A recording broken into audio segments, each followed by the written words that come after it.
Welcome into another edition of your Arkansas Football Recruiting Report. He's Otis Kirk. I'm Courtney Mims. And Otis, we have to start off by talking, and I don't even know if I really want to talk about the game right now. I still kind of feel a lot of emotions about it, just like Hog fans do.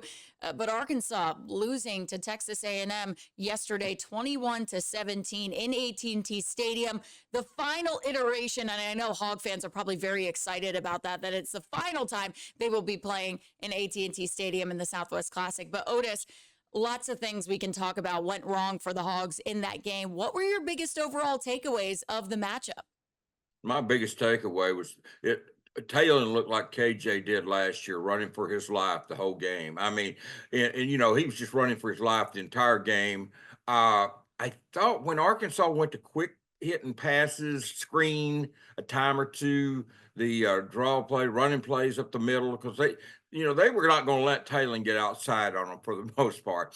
And I thought Arkansas played into their hands by continuously maybe not trying to run it more and use a quicker passing game. I know when they use a quicker passing game, it worked. Take away the the third play of the game. I'm sorry, to Isaac. That was where Taylor was running out. That was a beautiful pass, beautiful pattern by Isaac, beautiful catch, right in stride. I mean, Taylor couldn't have thrown that ball any better, and Isaac couldn't have run the route any better. That worked perfectly. Too bad that was probably one of the few highlights. That and just I felt like Landon Jackson had his best game by far, Courtney.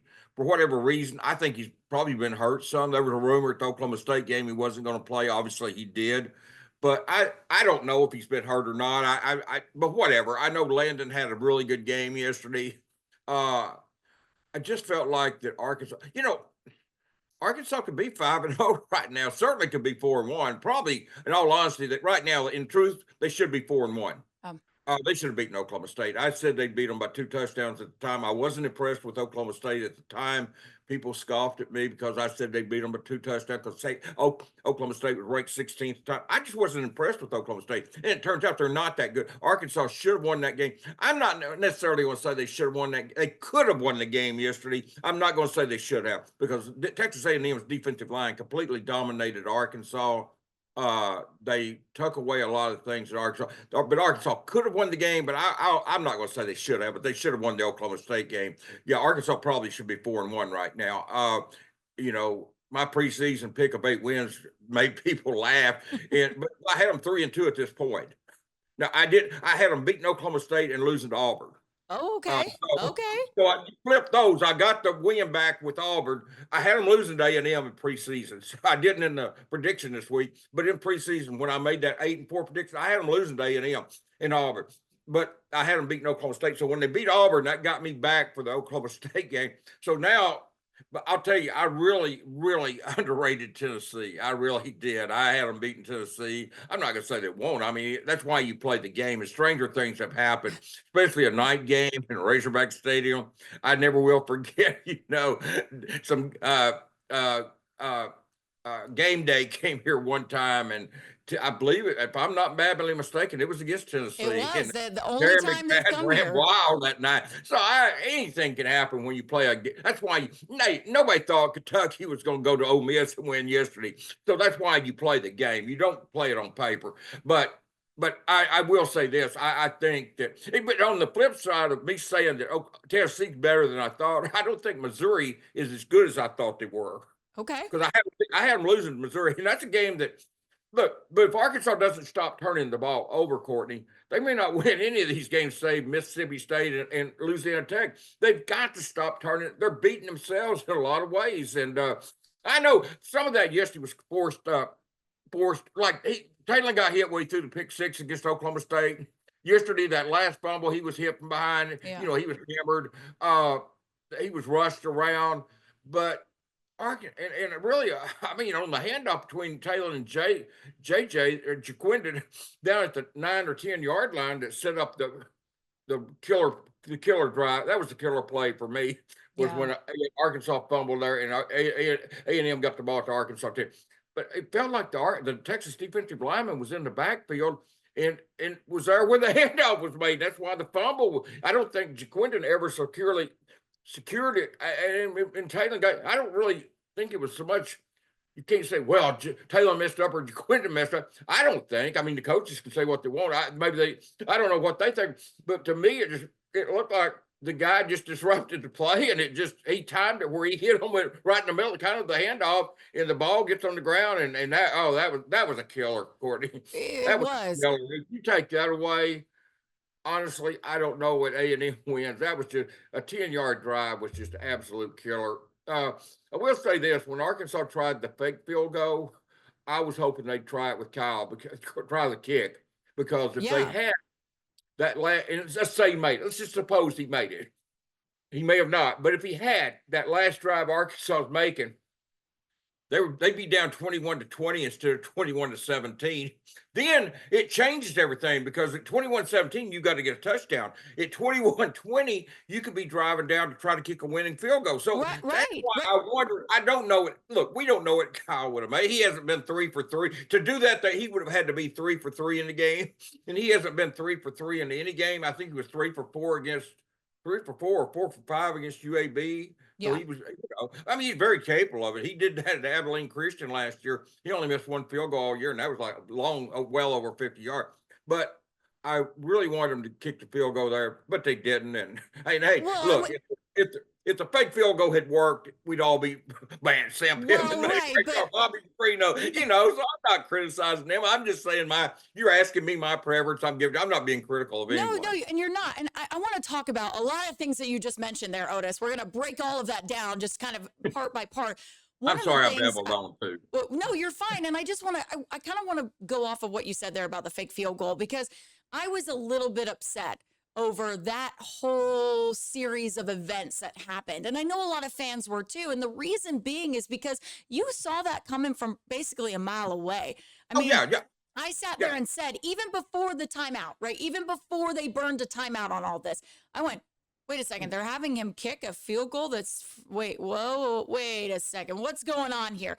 Something was fishy. Well, then something was even fishier when they called a timeout. I'm Yeah, like, well, there what were are you 2 doing seconds here? on the What are 2 you seconds doing? left on the game clock.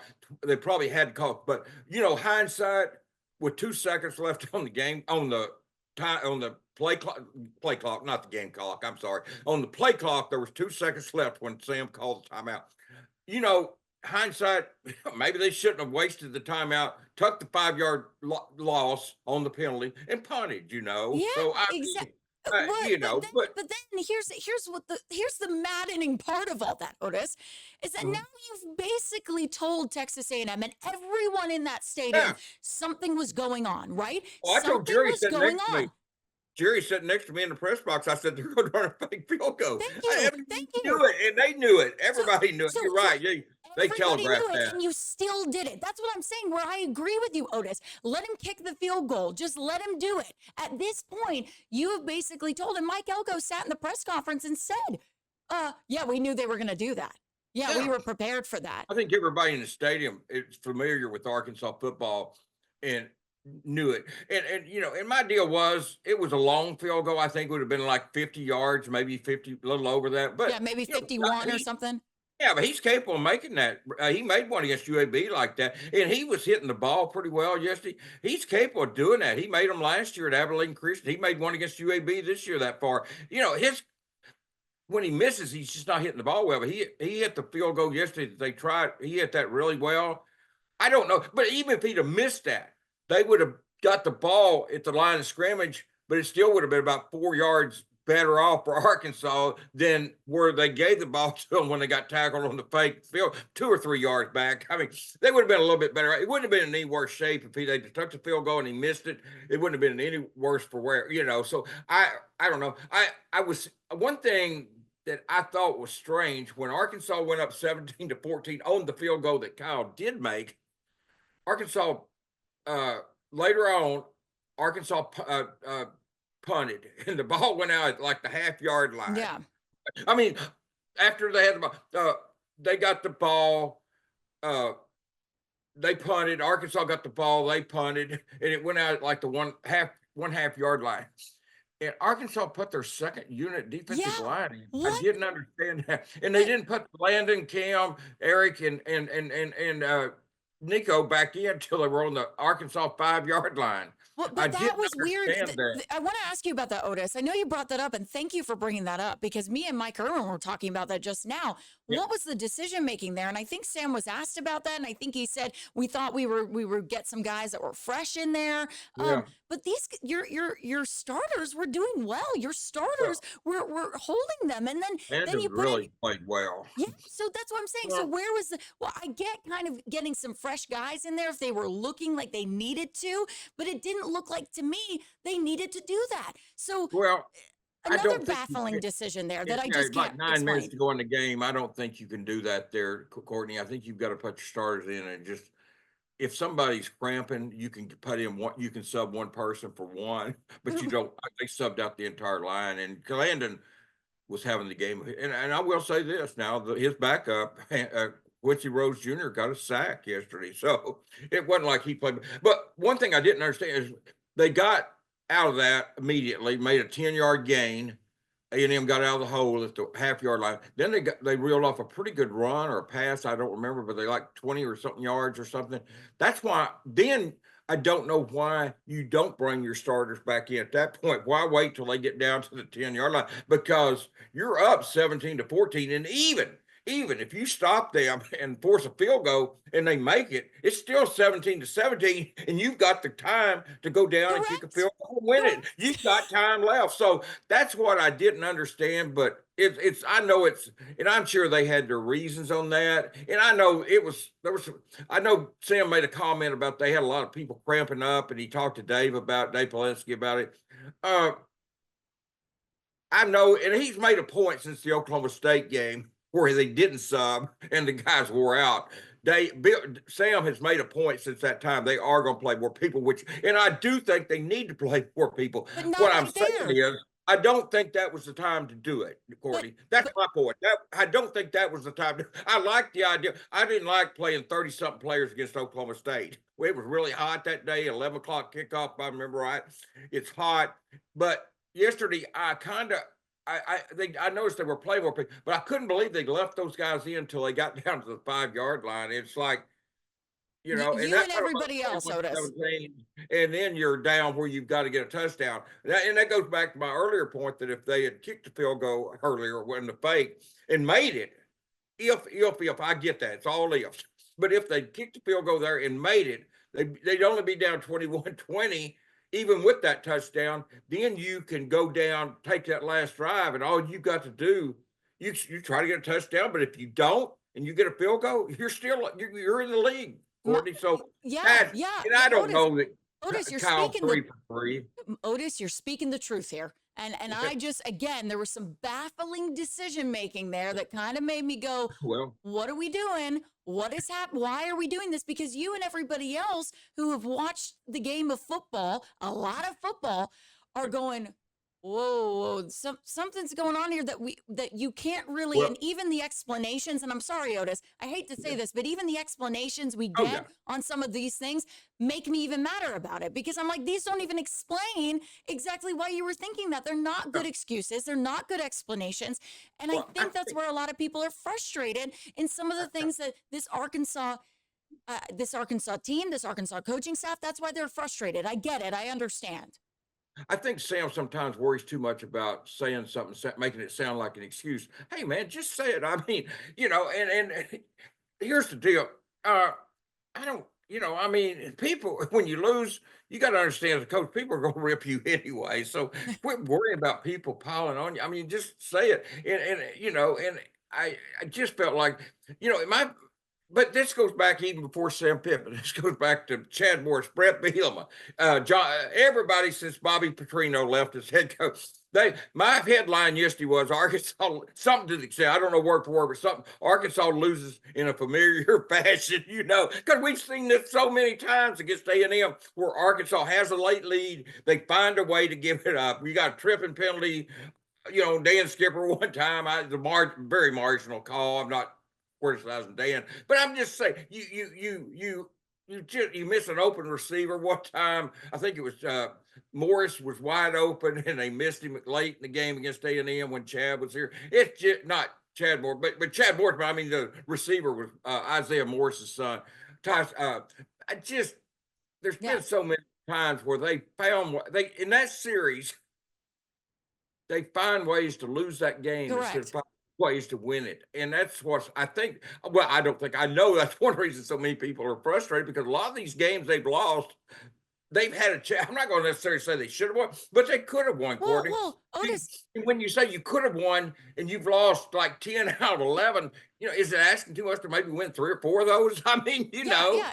I saw this stat the other day that says exactly what you're talking about. That out of the stretch of games that A&M has won, out of 12 of 13, I believe, is the stretch of games that they've won against the Razorbacks. The Hogs have led in 10 of 12 of those of those 12 That's games. what I'm saying. You lead with they live with 9 minutes. I don't know.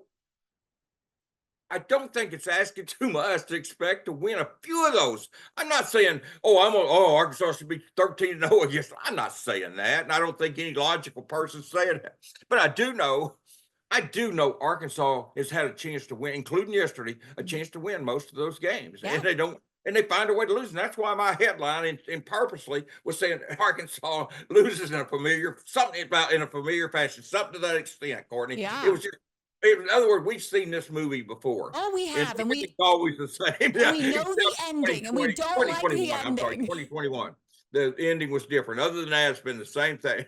Bobby, when he was head coach, I remember they were down big in that last game Bobby coached in 2011, and they found a way to come back and win that game. Yeah. If I'm not mistaken, they were really, and then, but in that, Sherman, the coach for A&M, had 4th and inches and punted. He punted and late in the game, and he punted. So they found a way to lose the game. I remember Bobby Petrino. Yeah, they were driving on Arkansas. They had dominated. If I remember right, they pretty much dominated the first time, and they were driving on Arkansas. And they had 4th and inches, and Sherman opted to punt there. And I think, Bobby's been a living right or something because they made that. But it goes back to this. It's almost like the script is flipped since then, and Arkansas finds ways to do things to lose the game. Whether it's putting in the backup line or just the offensive line not block. There's so many things, but it's not just yesterday. What was frustrating, we've seen that act so many times against A&M Yep. and other teams too. And that's why Sam has got to find a way to start winning some of these close games. They're losing them all. Well, they're not losing them all, but they're losing more than they win. And you can't do. I remember the year Auburn won the national championship with Cam Newton at quarterback, Courtney. And I'll be quick with this. Yeah. But there's a point to this. I want to say 7. I did a story on this when I was at my previous job. I think 7 or 8 games they went undefeated, but 7 or 8 of those games was decided by 8 points or less. Wow.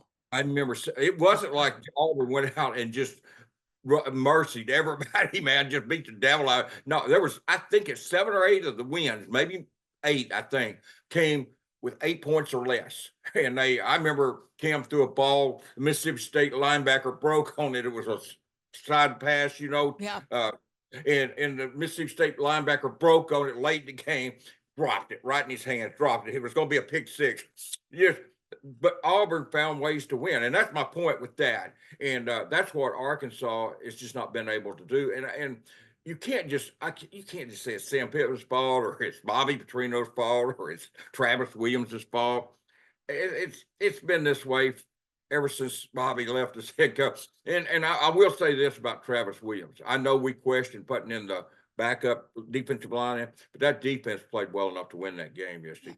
I don't agree with the decision to have them in it at that time. I like playing a lot of players. I love that. But I think at that point, you've got a 3-point lead. You've got them buried at the half-yard line. Why not just go with your starters there? And they were playing really well. They were playing really well. It's not if they were stop them without a first down there. They've got a punt.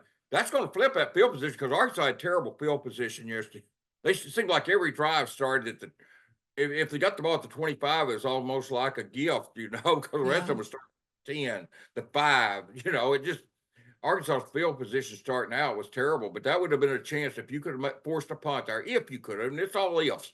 but we're talking about it. And if you could have forced a punt there, you'd probably had good field position and you'd have had a 3-point lead, Courtney. So Yeah. late in the game, later in the game too. So that, yeah, it's just, but it seems like it's just been this way every year with A&M. And that in preseason, that's why I picked A&M to beat Arkansas. I just felt like they find what I've said 2 or 3 times while I left there. Now I go back on my word that I'm not going to pick Arkansas to win in that series till they win a game. Yeah. I Yeah. said that, and then the next year I pick Arkansas. So Well, hey, but I mean, we're sitting here talking about it on a Sunday, so you were right, Otis. You were right to do that. And I know we haven't even gotten into some of the other things like protecting Talon and the pass protection issues, which we know it was all showed up again in this game. And that was something Sam Pittman said just last week. And I feel like the week before where they were talking about, well, these are the issues that are showing up. So fix them, right? well, I mean, we've got to Taylor. fix these things. Yeah, Taylor looked like KJ last year, just running for his life. That's Well, what it looked like. right. He was just running for his life yesterday. Taylor was. He didn't have time to set up and throw. When he did have that time, that one time, kind of look what he did with Tesla. Isaac, he hit him right in stride, man. I mean, Beautifully. he could have thrown a better pass. And I know Beautifully. Taylor's had his issues with missed pass. I get that, but also when you're running for your life, it makes a difference. And he Yes. was yesterday, and it's sad because Arkansas has it looked like against Oklahoma State when they were just dominating that game. The offensive line had been fixed, but it looks like there's still a lot of the lingering issues that's not been fixed. And so Right. that needs to be picked because it's going to be look, they played 5 games, and I'm telling you, Courtney, the rest of the season, it only gets tougher. I know they're going to be at Oh, home. we're I gonna. know the game's going to be all but Mississippi State, Missouri will be in Razorback Stadium. I get that. But if you can't protect the quarterback and you're going to turn that ball over 2 to 3 to 4 times, have 10 penalties like they had yesterday, if you're going to do that, I don't care if you're playing on the moon. It's hard to win. It's not impossible. It's not impossible, but it's very difficult. Yeah. They're making it hard on themselves, Yes, Courtney. they're shooting Not a bad. themselves in the I've foot. said They're from day shooting one, themselves in the foot, Otis. They this is are. not a bad football team. It is not a bad football team. Right, but it is a bad football team if you keep shooting yourselves in the foot. But You're yeah, you. because and that's what they're doing. And as I said, if you're going to have 3 turnovers, and as I said, the competition only gets better. You've Mhm. got Tennessee, you've got, I'm not talking about in order, but you got Tennessee, LSU, Ole Miss, Texas, you've got Missouri. I mean, yeah, Yeah. you've got Mississippi State and Louisiana Tech, but you've got those other 5. I'm just telling you, man, you've got 5 games against teams. You're going to be a big underdog in all 5 of those games. Oh, You're going oh, to be, whoa, Otis, you don't have to tell us. We know, yeah, we know yeah. this. And And so, Arkansas knows that. Arkansas knows that they needed, I said before the season started, and I can't remember if it was with you, Otis, or if it was with Mike or whoever it was, but I said Auburn and Texas A&M. If you can beat those teams, those are 2 I have circled, right? Because then you go into a gauntlet of an SEC schedule that if you get 2 wins under your belt there to start things off, I feel a lot more confident going into the second half of the schedule. But now it's like, what, I don't know where you go from here. And I know we kind of took a long time talking, ranting a little bit, and we don't have much time left. We're going to run out of time on this Zoom here, Otis. But really, really quickly, before we go, I do want to bring up Evan Noel. I do want to mention on what you said about Tennessee very right. briefly. I think that's going to be a very, very tough game for the Hogs to win, quite It will be. honestly. I've Yeah, it watched a will. lot of Tennessee this year, and they look incredibly good. They look They're better. really, really good. They're That's the team in scary. the SEC that's a lot better than I thought they were. I don't Correct. think Yeah. Missouri's as good as I thought they were, but Tennessee is a lot better than I thought they were. That's the one team that's up there. LSU and the others are, and Ole Miss and them are about what I thought they'd be, but Tennessee's a lot better. Maybe Missouri, maybe is not quite as good. I don't know. We'll see on Missouri. We'll They see. found a But way against Arkansas Tennessee, to get good though. yeah, Tennessee, I've seen enough to know that there's going to be a lot of things that have to happen for Arkansas. You definitely can't shoot yourselves in the foot against the Gotta play Volunteers. You definitely They've got to can't. play a clean game. If they Yeah, play a clean game, I think it could be interesting. it But it but could. if It we could. keep saying if they But play a clean game, but they we went haven't down seen that yesterday, yet, had Otis. 3 turnovers and 10 penalties. It's not a But clean game. but we And the haven't thing is, seen we yeah, haven't seen a clean game yet. exactly. That's We why I'm saying, haven't why do seen we think it'll one. be this week? Okay, I'm Yeah, gonna get off my soapbox here, Otis. I We're gonna will too. end Then this. We're gonna end this on a really nice note. Evan Noel, I love this kid. He is awesome. Class of 2025 commit to the Hogs. The best is he the best kicker in the class? Is he ranked number 1? Do you yeah, know? He's Yeah, the number one kicker in the country. Or oh, yeah, in 2025. Yeah, 2025. Yeah. Yeah, he he's incredible. And then well, if you didn't believe that he was the number one kicker in the nation in that class, then you should have looked last week, was it last Friday night?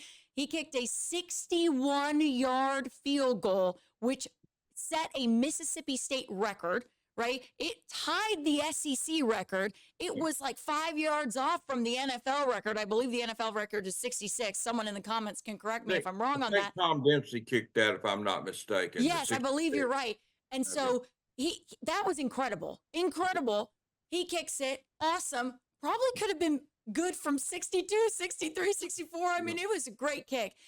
We had a chance to catch up with him this past week and ask him about that.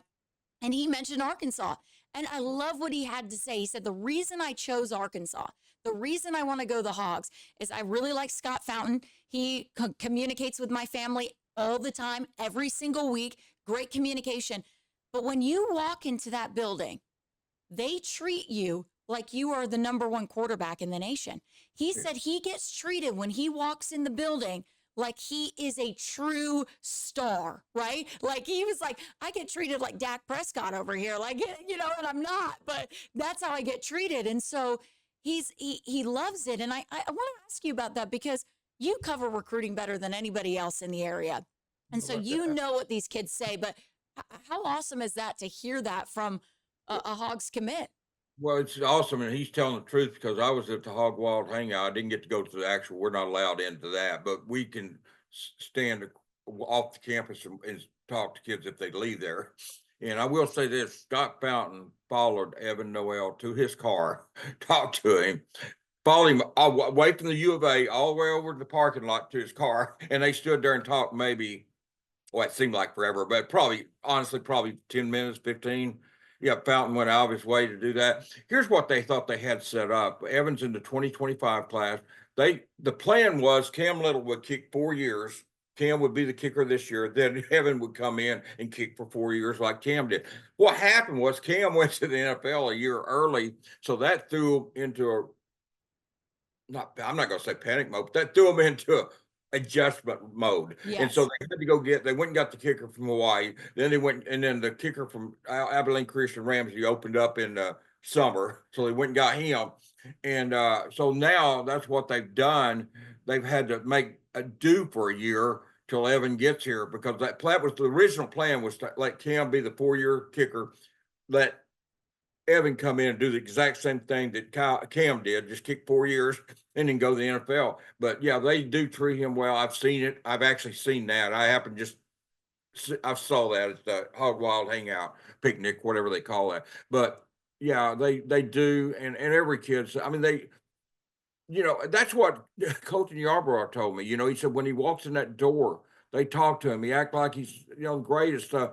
When they call up here, he or his coach or anyone associated with him, if Sam or Deke doesn't take the call, they'll make sure they figure out a way to talk to him. They'll Yeah. take the call nearly every time. They don't just let the phone ring; they take the call. So yeah, Arkansas does a good job, and that's why you want these guys to win because they're really thorough recruiters. Evan Noel, Scott got on him early, just like Arkansas got on some of these other guys in the 8th grade and stuff. And the plan was for Noel to come in and kick, and he will come in and kick 4 years, but Yeah. it threw a wrench into this year's plans is what it did for his Arkansas making adjustments. Like I said, adjustment mode, not panic mode. I shouldn't have said panic mode. It was more of adjustment mode where they had to go find another kicker for a 1-year window. Well, But yeah, and he's good. that's what Good. they did. That's what they went on and did. You're exactly right. And so, I mean, I love this kid. He is awesome. I cannot wait for him to get on the hill and see what he does because he's going to be awesome, right? We have about a minute left, Otis. Any final thoughts here? Well, if Evan Noel had been here, they might have won the Oklahoma State game because they missed some field goals in that game. Mm-hmm. Just one more made, and that's not a shot at Kyle. But I'm just saying, I mean, you think Evan's going to make those? So yeah, that's an important position. I know people used to scoff at giving a special teams player a scholarship, but man, you don't notice a deep snapper like Ashton No, and you don't want to notice him, but because the only time you notice a deep snapper is when they long snap it over the punter's head or something, and that's happened. So people like Ashton these kids are important. Mhm. Bale kicks the ball out, punts the ball out of bounds at the half-yard line. Yes, Devin Bale. So that's what I'm saying. And then Kyle Ramsey hit his field goal. Kickers and special teams players are very important, and Mhm. you don't miss them. You don't even want to know about them until, like I said, on a long snapper till it goes over somebody's head. And we haven't seen Ashton do that. And God, I hope I'm not jinxing that kid Do this not week. jinx him. Don't jinx him, Otis. He's not going to do Yeah, that. Ashton, I know Ashton. I actually talked to him a little bit yesterday before the game, and yeah, it's not going to happen. No. He's good. No, He's it's good. not going to happen. Otis, I appreciate you. We are seriously running out of time. I don't want the Zoom to cut off on you and not get to end this awesome week of Arkansas football recruiting report. Thank you so much, Otis. As always, we appreciate having you on, and we'll see you next week. Thank you, Courtney. Appreciate you. Thank you. Have a good day. Safe travels to the golf tournament. Thank you.